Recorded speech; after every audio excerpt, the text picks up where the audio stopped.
윤석열 대통령의 지지율이 큰 폭으로 하락하며 27%, 취임 후 최저치를 기록했다는 여론조사 결과가 나왔습니다.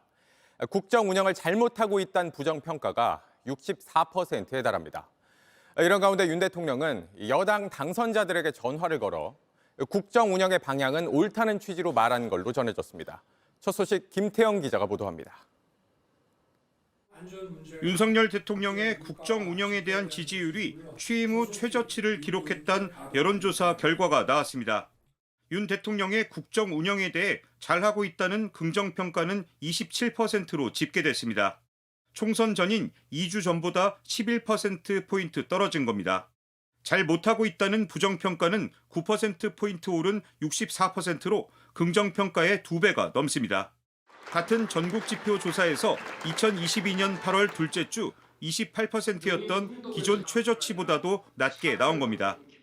국정 운영 신뢰도 역시 신뢰한다는 응답이 3월 4주차 조사에 비해 9%포인트 하락한 31%로 나타났습니다. 신뢰하지 않는다는 응답은 65%였습니다.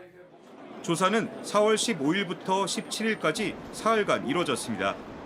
총선 이후 윤석열 정부에 대한 실망감이 표출된 셈인데 윤 대통령은 여전히 국정 운영의 방향은 옳다는 입장이며 이런 뜻을 일부 당선자들에게도 전달한 것으로 알렸습니다.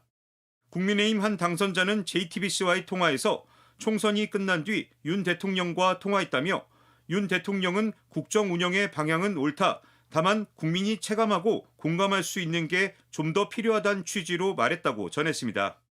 윤 대통령은 지난 16일 총선 참패 뒤 처음으로 국무회의에서 입장 표명을 하면서 국정 운영 방향에 문제가 없다고 읽힐 만한 발언을 여러 차례 한 바 있습니다. 올바른 국정의 방향을 잡고 이를 실천하기 위해 최선을 다했음에도 국민들께서 체감하실 만큼의 변화를 만들어내는데 모자랐다고 생각합니다. 같은 날 대통령실 고위 관계자도 선거 때문에 국정 방향을 근본적으로 바꾼다는 건 국민에 대한 약속을 이행하지 않는 게 될 수 있다고 말했습니다.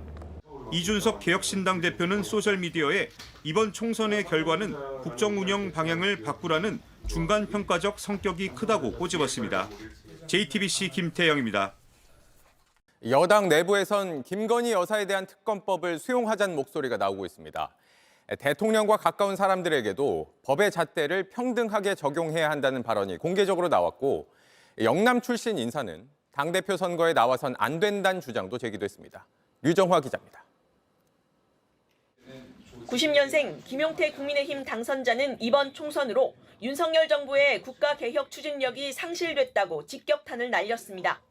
대통령이 공정에 신뢰가 깨졌다며 사실상 김건희 여사 특검법을 수용해야 한다는 취지로 말했습니다. 권력자와 가장 가까운 사람들에게까지 법의 잣대를 평등하게 적용하는 일이 지금의 시대 정신이다. 서울 도봉갑의 김재섭 당선자는 총선 참패에 대한 처절한 평가를 최우선 과제로 제시했습니다. 지난 총선에 비해 크게 진 건 아니라는 당 일각의 주장은 정신승리라고 일축했고 위기를 덮어둔 채 조기 전당대회로 분위기를 띄우는 건 쓰레기가 있는 방에 이불을 덮어놓는 것과 비슷하다는 겁니다. 특히 지난 전당대회에서 당원 100% 투표로 바꾼 규칙에 반대한다며 민심의 반영 비율을 높여야 한다고 했습니다. 국민들의 참여를 막아놓은 상태로 전당대회를 치른다는 것은 정부 여당으로서 대단히 무책임한 것이라고 생각하고요.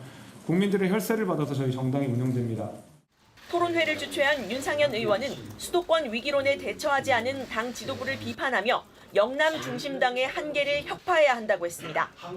공천이권 당선되는 그런 지역의 국회의원과 공천을 받고도 수수히 날아가는 수도권 의원하고의 현실이시 있게 옛날 모택도리가 문화혁명을 하면서 공산당 본부를 폭발시켜라.